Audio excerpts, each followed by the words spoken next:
Hello everyone, Loremaster of Sotek here, and kind of got a different little video today. We're going back to talk about the lore of Cathay. And the main reason for this is essentially there was a small media event, essentially, where all of the different creators and content creators that do stuff for Total War Warhammer had an opportunity to ask questions of Andy Hall on kind of just a private conversational thing, and we were able to get more details about Cathay. Now, this was done in addition to the Lorebeards episode that me and Nathan did with Andy Hall, and because of that, there were a couple things that were asked that did not get talked about during our interview.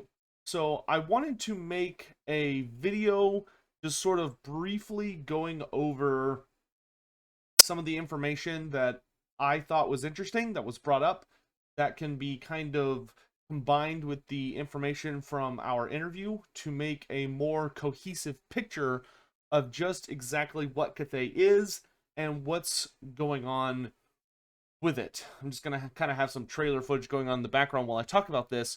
But let's go ahead and dive into the conversation. Now, some of these things might have been touched on briefly, and I just am going to be reiterating them just to be safe. But after I make this video, probably this weekend or sometime next week, I am going to be making a more in-depth video kind of going over everything all combined into one big source once we have everything about Cathay released and we're fully into Tzeentch stuff, so I don't have to worry about more Cathay stuff dropping. Once I feel secure that we're done with getting new Cathay information, basically going to put out a breakdown video just going over everything, kind of piecing it all together into a really easy to watch and understand format. So the first thing is, one of the things that was spoken about that I found good to reiterate and focus on is where exactly Cathay is on the technological scale within the Warhammer world. Because when you look at them, it can kind of seem like you can obviously tell that they are a very technologically advanced race within the Warhammer world, but they are definitely not able to utilize some forms of technology that we see in the West. And basically what Andy said that I found particularly interesting is that when it comes to utilizing black powder, or when it comes to the forms of technology that they personally have invested in, the Cathayans are one of the most advanced races in the world. They have a really strong understanding of the tech that they focus on, which their technology is almost entirely revolved around manpower and black powder, and of course utilizing the creatures in their environment, which we'll talk about a little bit later. So, and they're very, very big on having a very high level of craftsmanship to all of the things that they create. So they do have some similarity with the dwarfs. But one of the biggest things that separates Cathay from the West is that Cathay does not have a concept of steam technology, which steam technology is, of course, a rising phenomena in the West, in that the dwarfs of the Karaz-Ankor, which are the dwarfs of the World's Edge Mountains, the Dwarven Kingdoms, and the humans of the Empire are very big on steam technology. And it's kind of a growing thing that continues to be more and more and more important as the timeline marches on in years.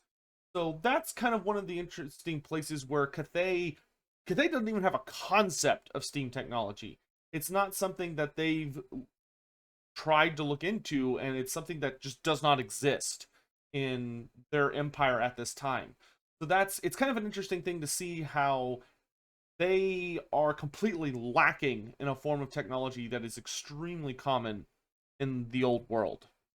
The next thing is that we got some further information about the Winds of Magic.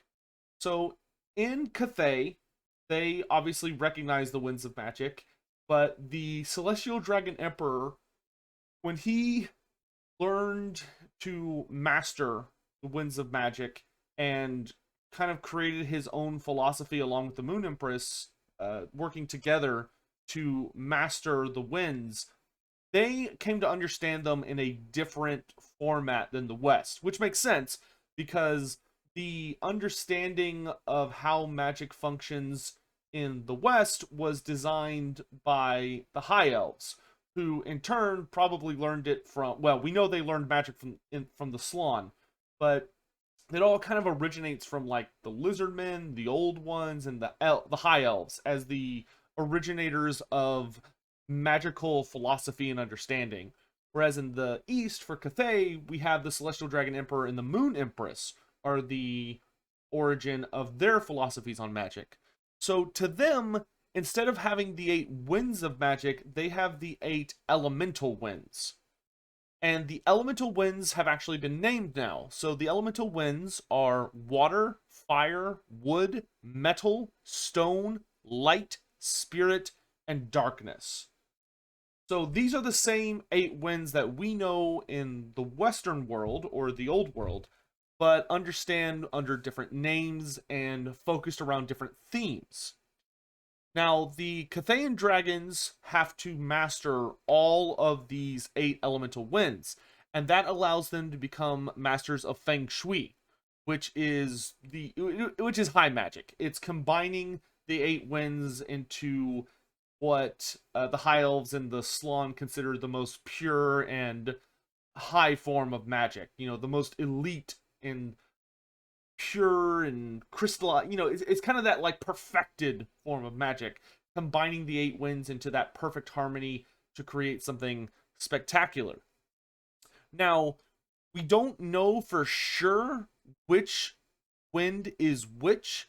I do feel pretty confident that I figured it out with the exception of 2 of them, which I'm not exactly sure which way they go, because Andy did not actually actively tell us exactly which one correspond to which, with the exception of one, is that he told us, and this is actually a very helpful hint because I would probably never have guessed this, but the elemental wind of stone is actually the wind of Azir, or the wind of heavens. And that likely has to do with the whole meteor thing, and probably has to do with, you know, more of the manipulation of fate, dealing with celestial bodies, which, you know, tend to be big comets and meteors and stuff like that. So we know that the lore of stone is the lore of Azir. That's kind of our easiest setting point. And then some of them have direct one-to-one relationships. But as far as which I think are which, I believe that it basically goes as such. So, getting the easy ones out of the way, we know the elemental wind of stone is the wind of Azir, also known as the wind of heavens. The elemental wind of fire is obviously the wind of Akshi, also known as the wind of fire in the old world. We have the elemental wind of metal, which is obviously the wind of metal, also known as the wind of Shaman in the old world. Then you've got the elemental wind of light, which is also obviously the I keep saying that, the wind of Hish, which is the wind of light in the old world. So we have 3 winds that have direct one-to-one names, as in their names haven't changed from the east to the west. Fire, light, and metal. Those 3 are super consistent. Then we know that Azir is stone. So the remaining 4, we have the lore of spirit, which one thing Andy talks about a little later in the interview, which I'll go into, is that the elemental wind of spirit is associated with it's, you know, obviously associated with the dead, and it's associated with the Cathayan underworld, the Cathayan afterlife, which the Cathayans believe that the entrance to their underworld is in the Celestial Lake, or the Dragon River, as Andy calls it. But I think its official name in Total War Warhammer is the Celestial Lake, though they're probably, you know, they're essentially one and the same, or it's probably the Celestial Lake leads into the Dragon River, which then goes all the way to the Jade Sea. So with that, spirit then is Shaiish, which is, of course, the Wind of Death. And then that leaves us the elemental Wind of Darkness, which I feel fairly confident is the Wind of Olgu, or the Wind of Shadow. So those are the 6 easy ones. The last 2 are a little tricky, and I'll explain why they're tricky more in a little bit. Well, I'll explain here in just a second. So we know that the remaining winds are water and wood, but the 2 elements they're left to associate with are life, which is Gyran, and beasts, which is Gur. So here's kind of the tricky thing, is that you could go either way. Life could be the elemental wind of water, because the lore of life does have a lot of synergies with water, in that it has, water is kind of like the very essence of giving life, and it has, it's kind of associated with healing and all those kinds of properties. But it also could be associated with the elemental wind of wood, because that one's pretty obvious, is that life magic is very much about nature. It's very much about the natural world, and what's more natural and life. We have spells like Awakening of the Wood, and groups or wizards that tend to be much more about living in forests and living in that natural aspect tend to be life wizards. But you could also say the same thing of Gur, because Gur, the Wind of Beasts, could also fit either of these, in that much of the world's beasts, most of the natural prey and predators of the world could be associated with wood, but based on some context clues that I'm going to get into in a second, I have felt pretty confident that the elemental wind of water is in fact Gur, or the Wind of Beasts, and the elemental wind of wood is in fact Gyran, or the Wind of Life. So here's kind of an important thing about that. Now, this is a theory. I haven't had a chance to confirm it with Andy, but in kind of the conversation about various aspects of Cathayan lore, something he said finally got gears turning in my head, which is that all of the dragon children have epithets, and epithets are like titles. So you have Karlfron's the Emperor, or you have Grom the Paunch, stuff like that. Kazrak the One Eye. So for the children, they all kind of have a title, which is that they are they're the blank dragon, and the dragon of blank. So for instance, the Miao Ying is the storm dragon, and she's the dragon of the storm winds. Then you've got the red dragon in the south, Li Dao. Li Dao is the southern dragon, and he's the fire dragon. Then to the east, we've got Yin Yin, who is the Azure dragon, and she is the dragon of the sea, or the water dragon, essentially. We've got, of course, we got Yang Bo, Yuang Bo, who is the Jade dragon, and he lives in the center of Cathay. And then you've got, Zhao Ming, who is the Iron Dragon. But something I noticed that caught my attention is that there are 9 dragon children. And all of them, with the exception of the Jade Dragon, who is the administrator, right? The Jade Dragon, he resides in Central Cathay, and he's the administrator among his siblings. He's the one whose job it is to interpret the edicts of his father, the Celestial Dragon Emperor, and basically turn those into laws and rules and edicts that are spread around Cathay that the people are supposed to follow to continue to project harmony and keep Cathay strong and in order, and fight against the forces of disorder. I believe, because he has this administrator role, he's kind of like the more active emperor of Cathay due to his role, is the only one of the 9 children that is not associated with one of the 8 lores of magic, while the other 8 dragon children do seem to be associated with the winds of magic. And I do not think that is a coincidence. because when Andy was discussing the Dragon River and the Celestial Lake, one of the things he notes is that the dragon who is said to reside at the bottom of the Dragon River, which leads to the Cathayan underworld, is the Spirit Dragon. And that got me thinking. We have the Spirit Dragon, the Iron Dragon, which is metal. We've got a Fire Dragon, and we've got a Water Dragon. So I'm thinking, once again, I haven't had this confirmed, but I'm feeling pretty confident about it, that each one of the dragon children is associated with a lore of magic. So there is a lore of magic that they are personally drawn to, and it is kind of their premier power, in addition to obviously them having a mastery over yin and yang. And we kind of see this with Miao Ying and Zhao Ming.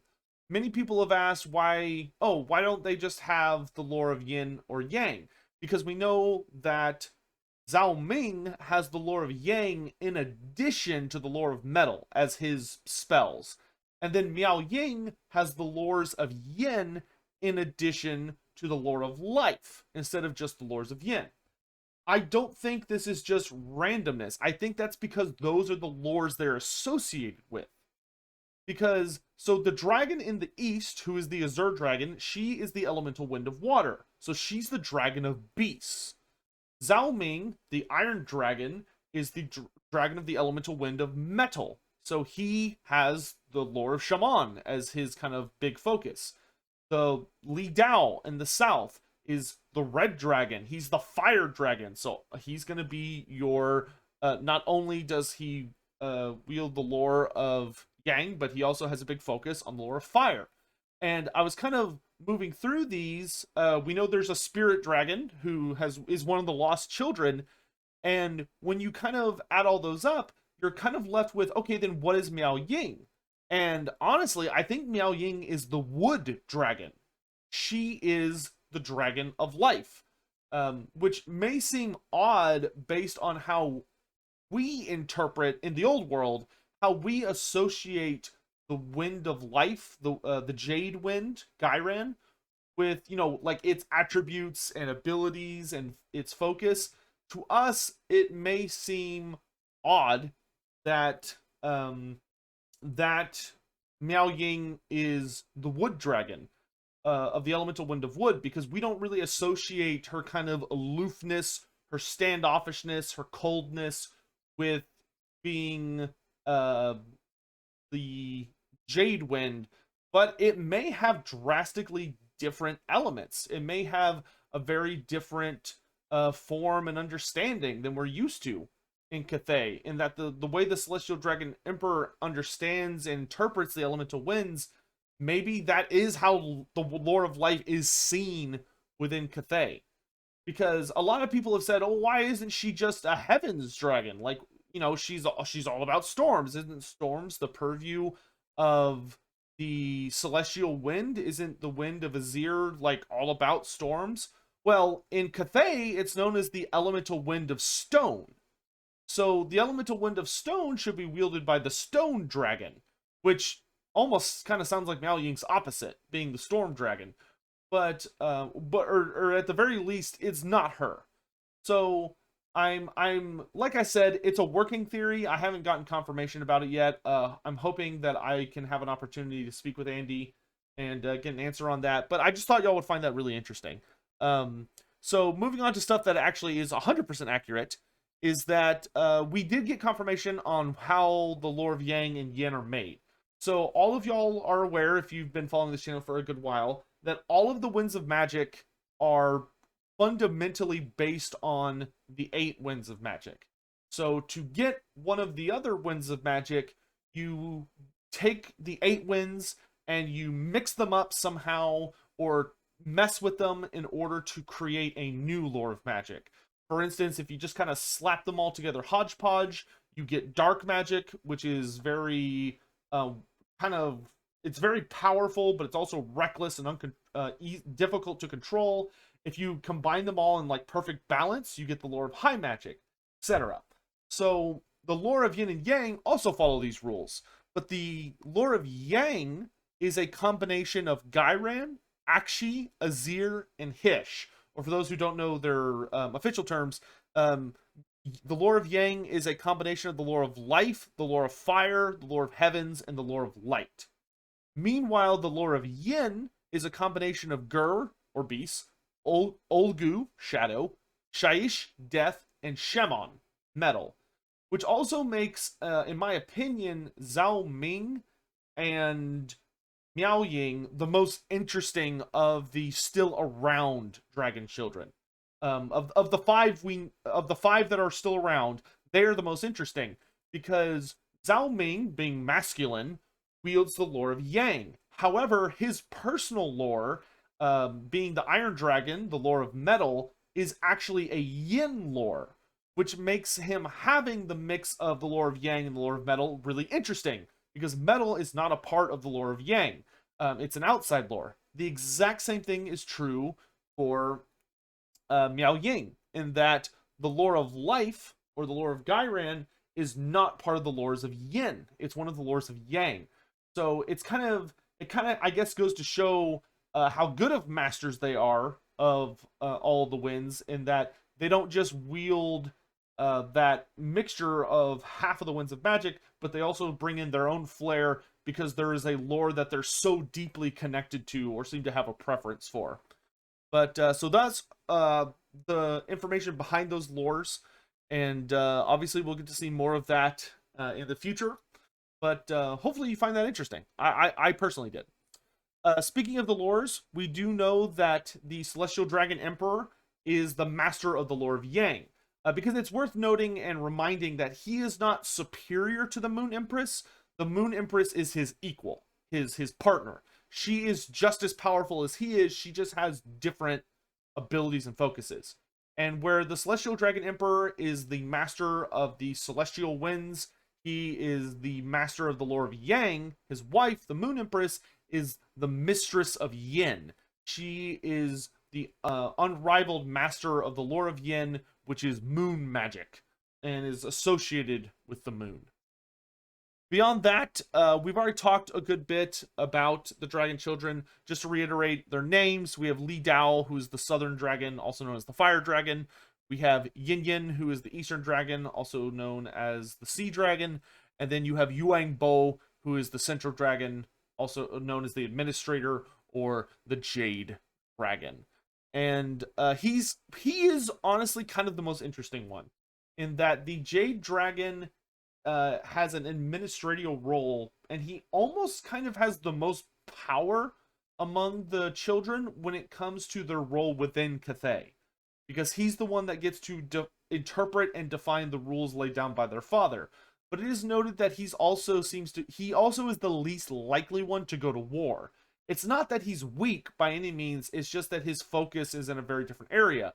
And because he lives in Central Cathay and oversees Central Cathay, which is protected by the 4 border provinces, he is the rarest one to see go into battle, because his focus is just in different areas. And he's also, it seems, I wouldn't necessarily call him conniving, but he is certainly someone you probably have to watch out for if you're one of the Dragon Children. And he seems the most neutral in all ways. You know, he's not too aggressive, but he's also not too defensive.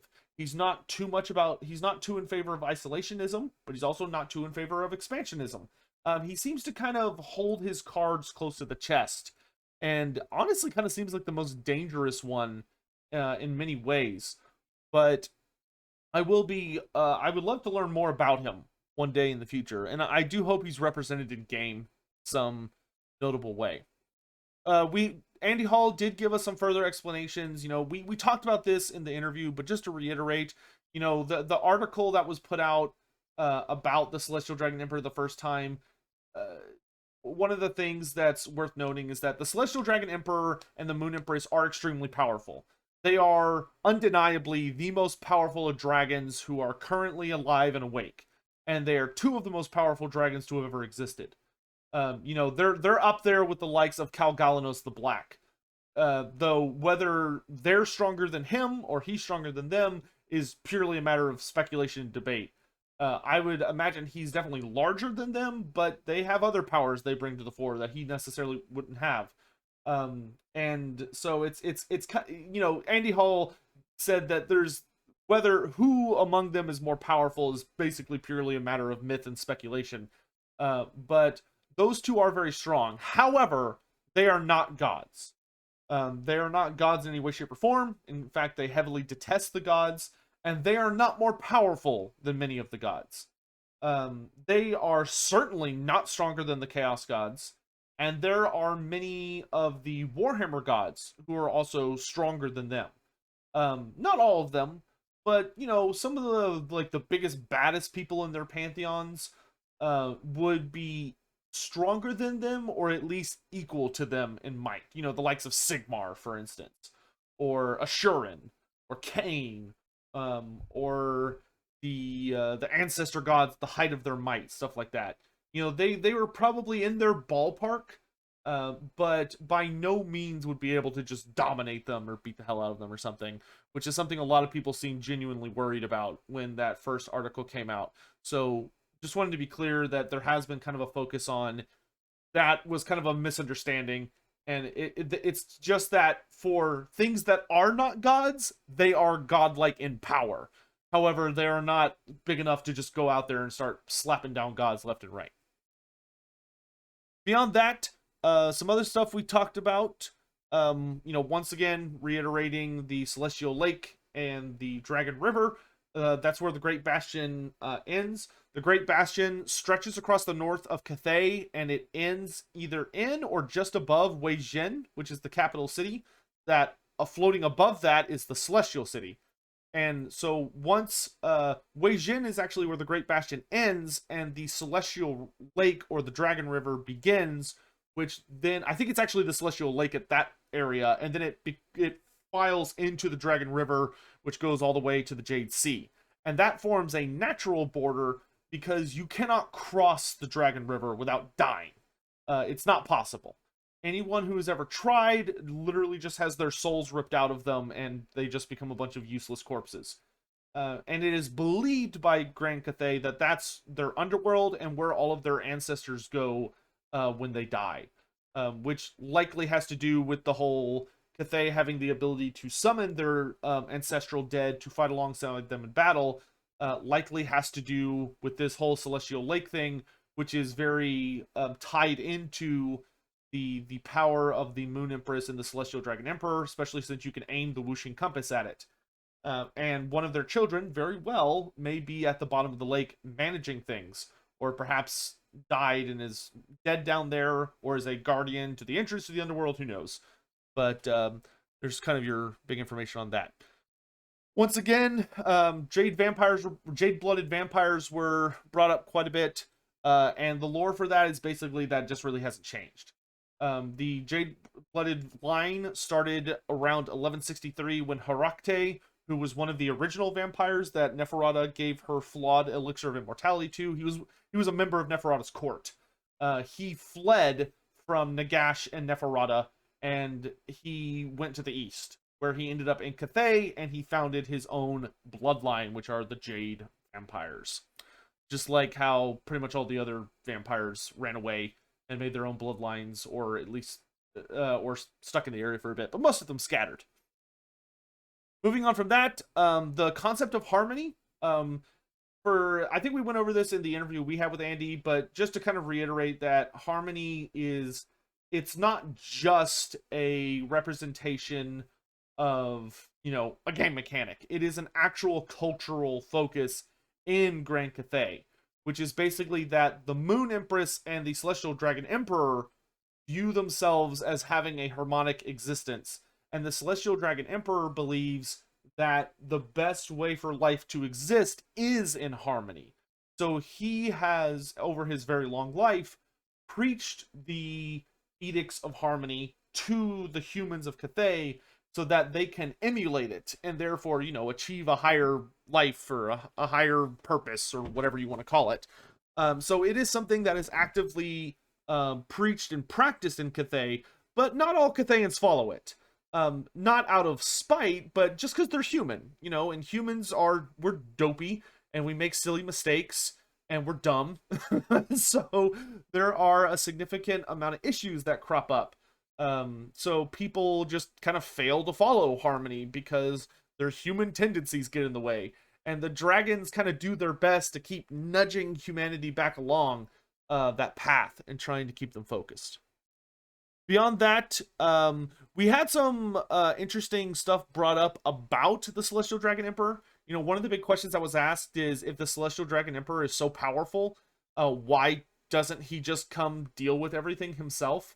Like, if he's so strong, why is it that when, like, Tzeentch is knocking on the door of the Great Bastion, he doesn't come smashing down out of the Celestial City and kick everybody's ass? And the reason it kind of essentially makes sense for fantasy, and also, frankly, seems rather heavily inspired by Warhammer 40k. One of the things that Andy said that I think it was like a little bit of a cheeky joke, but I think he's also being genuinely honest, is that there are some very genuine similarities and ties between the Emperor of Mankind and the Celestial Dragon Emperor, in that they have very similar personalities and they have very similar tactics and focuses. So the thing we know about the Celestial Dragon Emperor is that a long time ago, he did used to personally get involved in fights, which is why Cathay was able to hold out against the rampages of chaos for so many thousands of years, despite the fact that chaos was like terrifying big bads, is because the Celestial Dragon Emperor and his wife, the Moon Empress, were directly involved in the fighting, and they were more than capable of dealing with a lot of the forces of chaos. But the Celestial Dragon Emperor is working on something, and nobody knows what. He won't even tell his children. Just how, like, kind of the Emperor of Mankind, when he was working on the Webway project, I think it was what it is, and like the Golden Throne and all that stuff. The Emperor did not tell the Primarchs what he was doing. You know, he kept a lot of information from them and kind of just let them deal with everything while he was busy. It's the exact same thing for the Celestial Dragon Emperor. We don't know what he's working on, and it's based on the way Andy kept being like, I know what he's working on, but I'm not going to tell you guys, is that I'm guessing it's very pivotal to the plot of Total War Warhammer 3. But the Celestial Dragon Emperor is trying to do something. And the Moon Empress seems to be heavily involved in it as well. Because whatever it seems to have been is an idea or a experiment or something that they discovered after the age of darkness and disharmony, where they were gone. And when they got back, they helped throw out the Monkey King and have been working on this secret project ever since. And kind of the way it's explained is that the Celestial Dragon Emperor and the Moon Empress would not come out of the Celestial City unless it was a genuine apocalypse scenario. So to them, like, okay, the Great Bastion got busted. Like, someone punched a hole in the Great Bastion or has taken a part of it and is, you know, pushing their way through. Obviously, that's bad, but it's also happened before. Like, in the grand scheme of things, when you are a creature that's well over, like, in the ballpark of at least 20,000 years old, like, you've seen it before. It happens. Your kids will probably be able to deal with it. Obviously, if you're getting messengers telling you that one of your kids is all of a sudden losing every fight and is getting their ass kicked, you're going to be kind of irritated, and that kid's going to start feeling the heat of that fire really quick, and the other children may look to pounce on that and take, say, Miao Ying's position because she's not doing a good job of defending the wall. So, you know, there is a lot of politics and drama involved in that, but to the Celestial Dragon Emperor, that's happened before. That's really not a huge deal. Like, as long as he doesn't get word that everything, the entire Great Wall has been put to the torch, and like greater demons are running rampant around the country, all of the major cities have fallen, all that kind of stuff. Like, okay, that is probably when he would actually get out of his laboratory from whatever his super important project is that he's doing. And I would guess that the parallels to the Emperor of Mankind are very intentional. And depending on how Total War Warhammer 3 goes with you, the player, doing the sandbox, it will probably have similar results. And that I honestly would not be surprised that if you go after Cathay in your campaign and you kind of push them to the brink, if you have to deal with or fight the Celestial Dragon Emperor and his wife in some fashion, whether it's they're being represented by, you know, throwing abilities on the battlefield, or whether they come charging down them themselves, or whatever. But so for anyone wondering, he's not just up there sitting on his throne being like, I'm too important for this, or I'm taking a nap, don't bother me. No, he's essentially working on his webway project with his wife. And while his wife is also maintaining all the spy networks and diplomacy and keeping an eye on the rest of the world and all that other shenanigans. So they're keeping kind of like a wary eye on chaos, but whatever they're doing is so important that unless it is purely a matter of like the world is about to die, like right now, unless they personally get involved, they're not going to get involved because whatever they're doing is too important. So hopefully that's a interesting thing for y'all to hear. I think a lot of 40K fans might also find that really, really interesting to know that there are like genuine parallels between the Emperor of Mankind and the Celestial Dragon Emperor. I'm curious if it will end better for the CDE than it did for old Emperor. So beyond that, some other stuff. One thing that he mentioned about Tzeentch that I found interesting is that Tzeentch in the modern lore is now, or in this new Cathayan lore, is actually the only Chaos God that has a Cathayan name. So Xianqi, which is Tzeentch's name in Cathay, he's the only Chaos God that has like a full name and cults within the Empire and is referred to by a title. The other three are not named. They are so not important. They are so non-issues for Cathay, at least right now, by the the start point of Total War Warhammer 3, that the Cathayans don't even seem to have unique or special names for them. It's just Tzeentch with Xianqi. Obviously, I would not be surprised if the other three get names to them once they become a big enough threat, but right now it definitely seems that Tzeentch is the big bad, and kind of exclusively owns that title for Cathay. Beyond that, we talked a little bit about how we talked about the Moon Empress and her servants a bit, but we talked about that in our interview with Andy Hall, so I'm not going to go back over that with the Onyx mini-eyed Crowmen, who sound awesome, and I hope we get them in a DLC at some point. The Crowmen are exclusively servants of the Moon Empress, but I'm sure that she will send them out to help fight in some upcoming DLC. Beyond that, we have a little bit more information about the Alchemists and the Astromancers. The Alchemists, of course, are a little bit of outcasts because they're not allowed by edicts according to the Jade Dragon, but Zhao Ming says haha and gives a big giant middle finger to that and maintains what's known as the House of Secrets, which the House of Secrets is the alchemist cabal that serves under Zhao Ming and Sheng Yang. And despite the fact that they're not supposed to, it seems that many of the generals across Grand Cathay rely or hire alchemists for their work and their powers and abilities, even though the Jade Dragon says they absolutely should not be doing that, which is just kind of funny. Poor guy, just trying to do his best and everybody's ignoring him. Beyond that, Astromancers. Astromancers are, of course, the only sanctioned lore for humans to wield within Cathay. And the Celestial Dragon Emperor, for most of Cathay's time as a nation, has maintained a court of Astromancers that are the personal servants of the Celestial Dragon Emperor. So he has a big old group of a big old collection of Astromancers that hang out within the Celestial City, and which is the personal home of the Celestial Dragon Emperor. And he often worked hand in hand with them because the Celestial Dragon Emperor is being the master of the Celestial Winds, but he has a very big soft spot for the lore of Azir, and kind of seems to genuinely think of it as the ultimate lore among the elemental winds.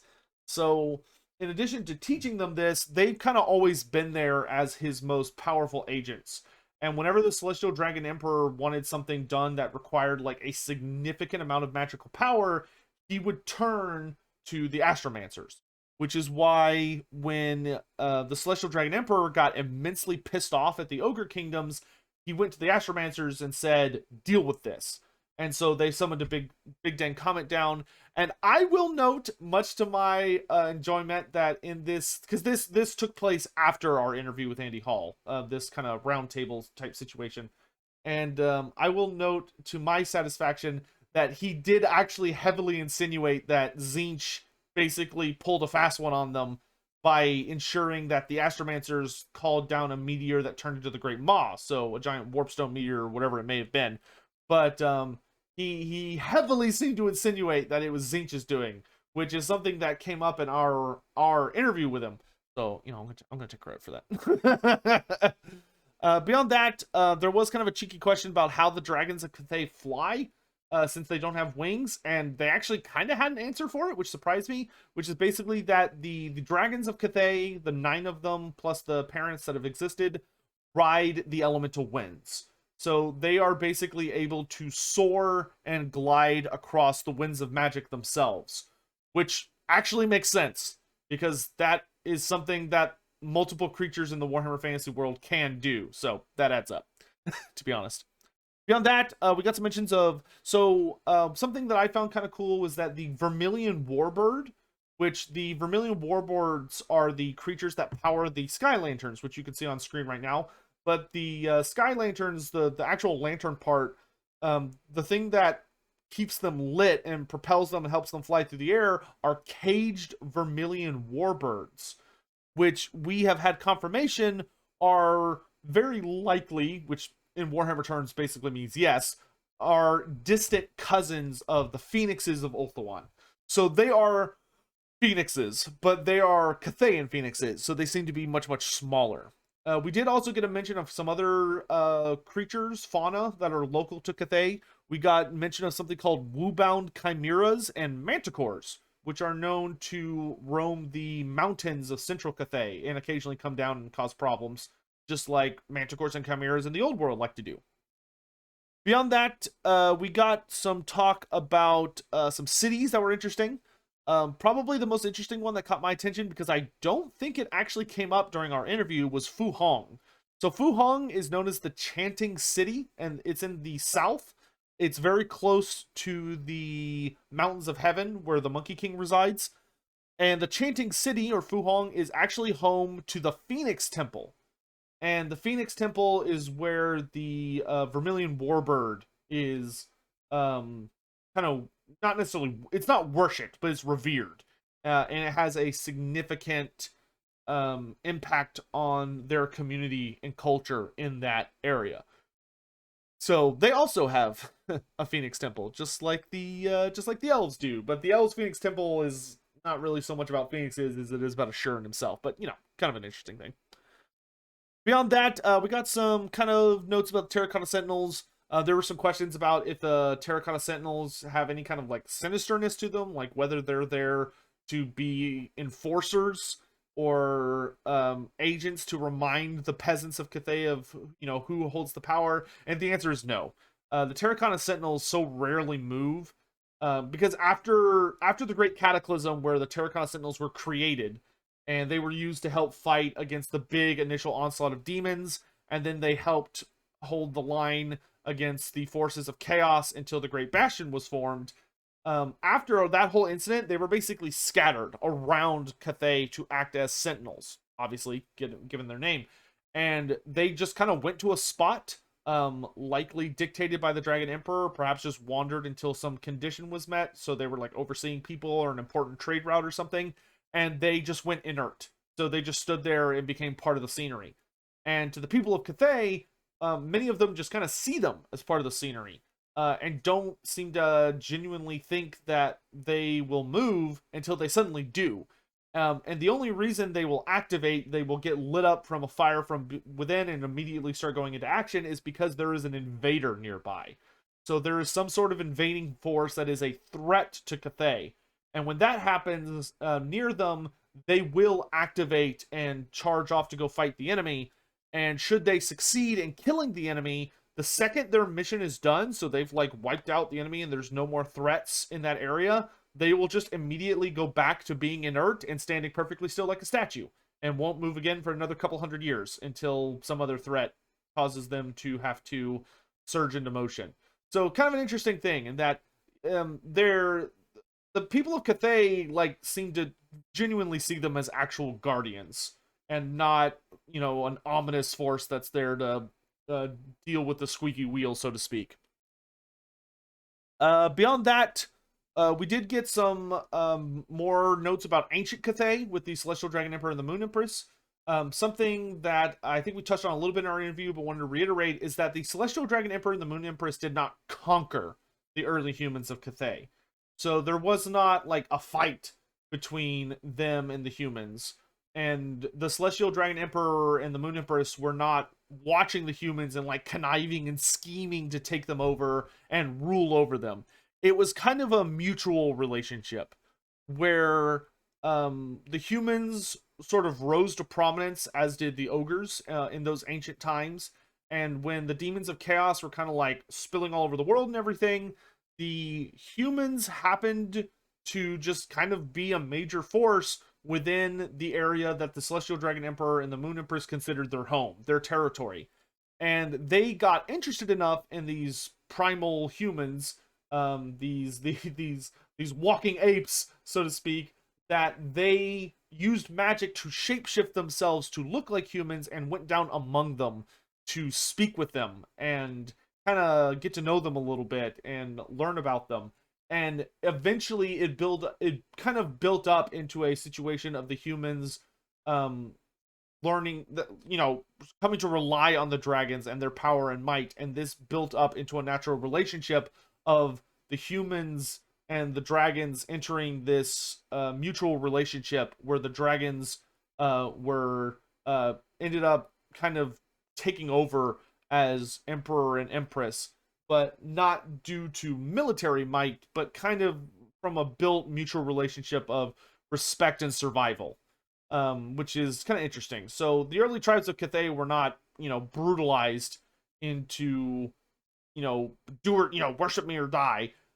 It was a situation of kind of they seem to kind of come to rely on one another. Not that Celestial Dragon Emperor, I think, ever would admit that he needs them, but to be honest, but he saw potential in them, as did his wife. And they kind of seem to have a vague soft spot for humans in an almost pet-like sense.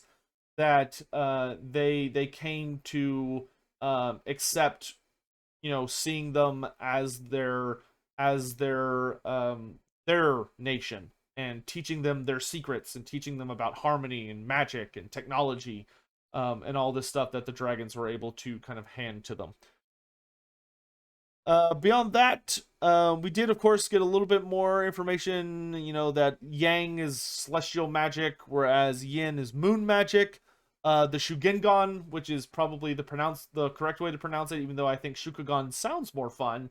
Shugengan, which are the dragon-blooded sorcerers, are all direct descendants from the Celestial Dragon Emperor, but from actually his children. So the Celestial Dragon Emperor and the Moon Empress had 9 kids, which are the dragon children, and they are actual dragons who can shapeshift to take the form of a human, but they're dragons. But all of the dragon children have had many relationships over the thousands of years, and they've taken human lovers. And these humans, with the dragons, had children, and these children were humans that have dragon blood. They cannot turn into dragons, and they are not dragons. They are humans that have dragon blood coursing through their veins. So they can't turn into one, but it does give them. It does tend to result in them having longer lives, more enhanced abilities, and of course an affinity for sorcery, which is why Shugengan tend to be such powerful wizards. But as we've seen, not all dragon-blooded are sorcerers. Some of the dragon-blooded end up becoming great longbow riders and stuff like that. Beyond that, we've talked about it before in the interview, but the names of the Emperor and the Empress, just to reiterate, the Celestial Dragon Emperor's name is Zhen Yang, or Xin Yang. Yeah, I think Xin Yang. And then the Moon Empress's name is Kuei Yin. Just to reiterate that. And the final point, which we've talked about in the interview and they've kind of reiterated in the articles, is that an interesting thing about Cathay that's good and bad for them is that Cathay does not actually mass produce weapons. They're not like the dwarfs or the Empire who have great, mountains of industry that are capable of mass producing high quality, but standard weapons and armor. And Cathay, all of their armor and weapons and war machines are crafted intimately on like an individual basis. It's just that Cathay has such a ridiculous population, and such a large percentage of their population are craftsmen, are people who dedicate their lives to crafting guns, crafting swords and spears and halberds and shields, that it thankfully results in them having enough armaments to go to war. But it means that their gear's a little more irregular, in that there will be like just slight differences in personal touches between all the different crossbows and all the different swords and all the different guns and all that stuff. But it does mean everything they have is very high quality. But they also probably would struggle to produce it on the scale of the Empire or the dwarfs when push comes to shove, which I imagine will somehow be reflected in game in like recruitment time or upkeep or stuff like that. In that, it's difficult for Cathay to keep up with demand if things were to get really, really dicey. But kind of an interesting fun fact, which is to say that it seems kind of the gist of it is that Cathayan creations tend to be higher quality, but they suffer for, if there's like some leap in technology, it would probably be substantially difficult to implement it well across, all forms of the culture. And there are slight irregularities, so even if there's like a master of a particular craft, it's probably not going to be used on, if someone figures out like a really powerful way to make new shields, it would take like a really long time for it to catch on, if it ever caught on, and kind of stuff like that. But yeah, that's pretty much the wrap up. Like I said, once I feel confident that there's no more updates for Cathayan lore, I will basically go back and do a video where I break down everything that we know now and kind of put it all together into an easy to watch and understand video. But I just wanted to make this with updated information from the article that we got to do with Andy Hall. So thank you all so much for watching. I hope you enjoyed this, and I'll see you again soon. Thanks. Bye.